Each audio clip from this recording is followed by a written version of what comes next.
අද පොඩි කතාව සිවුරු ගල ගැනයි. මණියක්කික නාරජතුමාගේ ආරාධනෙන් බුදුන් වහන්සේ කැලණිපුරයට වැඩම කරා කියන එක හැමෝම දන්න කතාවක්.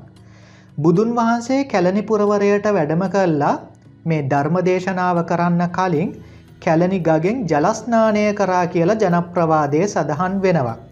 ඒ ජල ස්නානය කරද්දී බුදුන් වහන්සේගේ සිවුර ගලවලා සිවුර එක්තරා ගලක් උඩින් තැන්පත් කරනවා.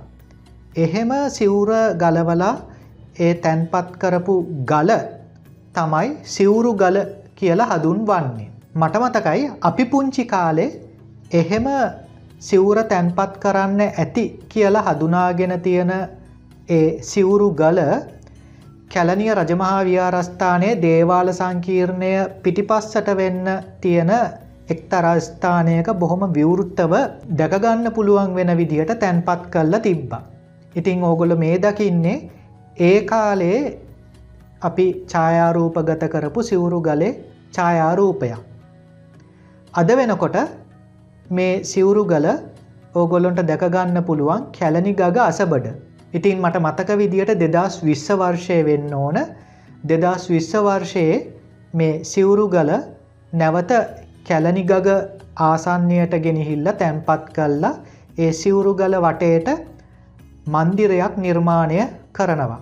ඒක කරලා සිවුරු ගල උඩින් චෛත්‍යයක් තැන්පත් කළා. සිවුරු ගල අසලින් බුද්ධ ප්‍රතිමා වහන්සේ නමක් තැන්පත් කරලා තියෙනවා. ඉතින් අද ඕගොල්ලොන්ට ගියොත් ඒ මන්දිරය ඇතුලේ සිවුරු ගල දැක ගන්න පුළුවන්. අද වෙනකොට මේක සිවුරු ගල විහාරස්ථානය නැත්නම් සිවුරු ගල විහාරය විදිහටත් හඳුන්වනු ලබනවා. ඉතින් ඔන්න ඕක තමයි අද පොඩි කතාව. ඒ වගේම තව අතුරු කතාවක් කියන්න හිතුණා. බුදුන් වහන්සේ ජල ස්නානය කරලා ඒ සිවුර ගලවලා සිවුරු ගල උඩින් තියනෝ වගේම ඒ ජල ස්නානය කරද්දී නාන කඩයක් භාවිතා කරනවා. එහෙම භාවිතා කරපු නාන කඩය මණියක්කික නාරජතුමා විසින් තැන්පත් කළා චෛත්‍යයක් නිර්මාණය කරනවා. ඒක තමයි කිච්චිරිමෙව රජමහා විහාරස්ථානයේ දකින්න තියෙන චෛත්‍ය.